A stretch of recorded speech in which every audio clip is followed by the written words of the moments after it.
It's very similar like Andres Iniesta. Pedri! Rejected, overlooked, too small, too weak. My heart and my soul is with Pedri. For years, Pedri Gonzalez was just another kid with a dream. He wasn't a prodigy, he wasn't a superstar. He was just a boy who loved football. But against all odds, he rose to become the golden boy of world football. Barcelona's next legend, Spain's midfield maestro. But how did he go from playing on the streets of a small town to becoming the heir to Xavi and Iniesta? His story is a testament to the fact that the biggest rejection is often the greatest motivation. Pull that one back. Pedri. The winner is Pedri. Born in the Canary Islands, in the town of Tegesta, Pedri Gonzalez wasn't on the fast track to stardom. No famous academies, no scouts knocking on his door. His football education happened on the streets, in the sand, in tight spaces, where quick feet and quick thinking mattered more than pure physicality. At 3 years old, his family moved to a small town where football was everything. His father's bar was a Barcelona hotspot. His grandfather loved the club so much that he created an official Barca fan group in their town. Pedri himself grew up idolizing Iniesta, watching every game and dreaming of playing at the Camp Nou. But despite growing up in a household devoted to Barcelona, his first big break came from their biggest rival. At 15 years old, Pedri was invited for a trial at Real Madrid. This was his moment, his chance to prove himself at Madrid's legendary training complex. But fate had other plans. Snowstorms shut down the training sessions. He barely got a chance to play. And when he finally got his chance, Madrid's scouts weren't impressed. Just like that, his trial was over. Years later, he would look back at that moment and say, "I couldn't train with Real Madrid because there was snow on the field. In the end, they told me I wasn't good enough. Now I am where I want to be." He refused to let one failed trial define his career. But that rejection burned into his soul, a stigma he carried with him, the label, "not good enough." But that rejection was just the first act in a much bigger drama. It was the spark that lit the fire. 1 year later, a second division club, Las Palmas, saw what Madrid had missed. They didn't care about his size. They saw his touch, his vision, and his intelligence. They took a chance and offered him a contract. It wasn't an elite club. It wasn't a big contract. But this time, Pedri made it count. From the moment he arrived, it was clear he was different. His touch, his control, his ability to read the game like a veteran, all at just 16 years old. The second division is a tough place for young players. Physical, aggressive, relentless. But Pedri thrived. Game after game, he was outplaying grown men. His technique and composure set him apart. And then, just months into his first professional season, Barcelona came calling.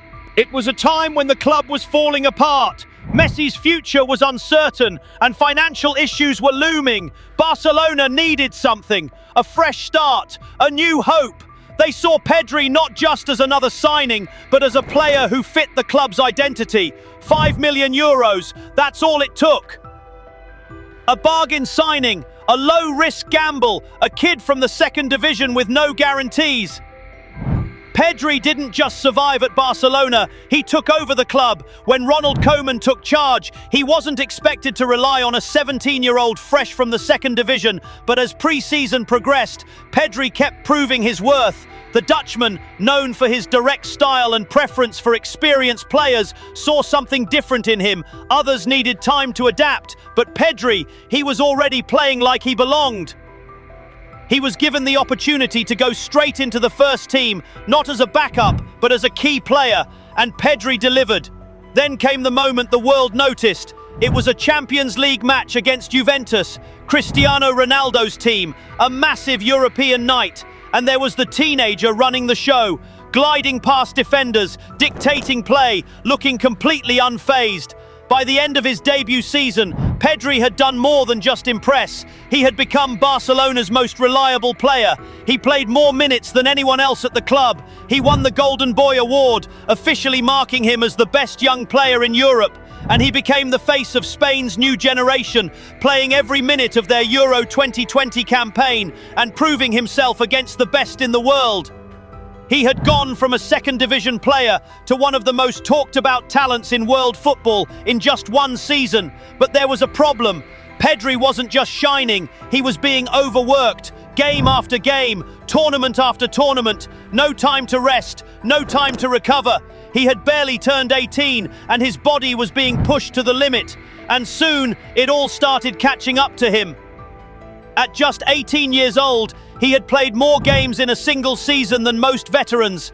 His first season with Barcelona saw him playing week in and week out, running the midfield like a seasoned pro. Then came the Euro, where he played every single match for Spain, covering more ground than anyone else in the tournament. And when most players finally got a break, he went straight to the Tokyo Olympics. Once again, he was carrying Spain's midfield, pushing himself through extra time. Tournament after tournament, with no rest in sight.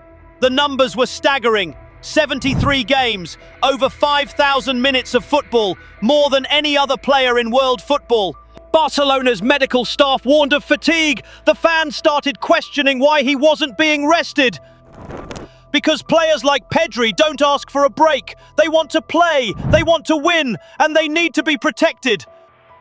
And worst of all, the players are stuck in the middle. They're being pulled in one direction saying, "Hey, come and represent your country. Get the gold medal at the Olympic Games. How can you say no to that?" And on the other hand, their club team is telling them, "Hey Pedri, don't you need a break? Don't you want to be at your very best when the season starts with us?"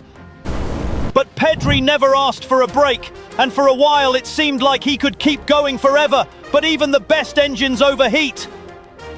By the start of the 2021-22 season, the warning signs were clear. He looked slower, less sharp, more fatigued. His body finally gave in. A thigh injury ruled him out for weeks, but when he came back, the problem wasn't gone. It kept coming back. The constant strain had finally caught up to him.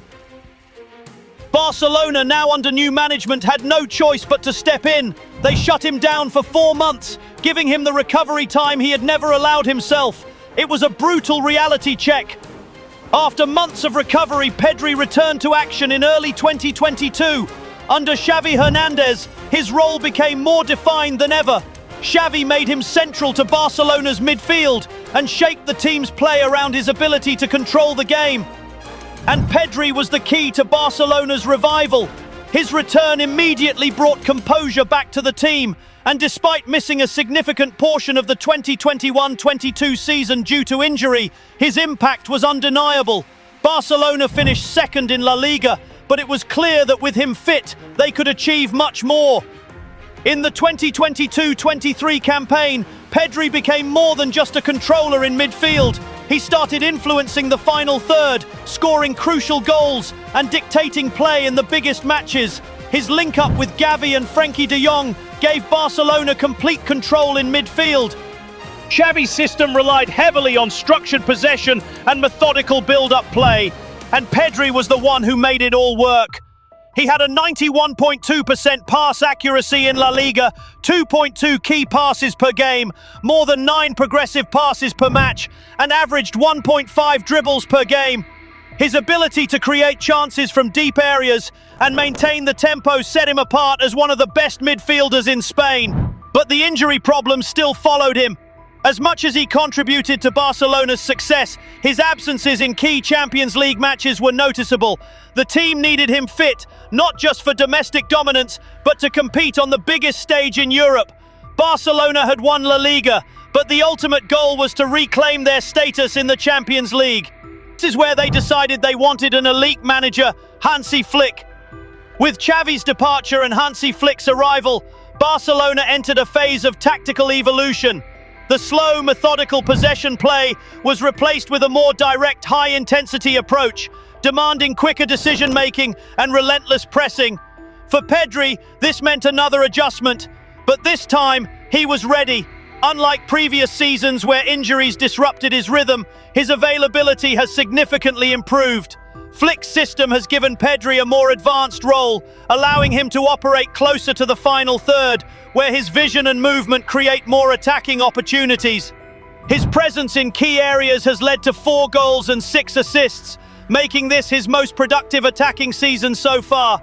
His ability to dictate play remains evident, maintaining an 88.34% pass accuracy, but his game has expanded beyond control. Against Sevilla, he was directly involved in 5 of Barcelona's 9 created chances. The tactical shift has required Pedri to be more aggressive in transitions, linking midfield to attack with quicker forward passes and well-timed runs into the box. He is also more engaged defensively, averaging 1.5 ball recoveries per match. In January 2025, Barcelona made their stance clear on his importance to the club. He extended his contract until 2030, reinforcing his role as a cornerstone of their long-term vision.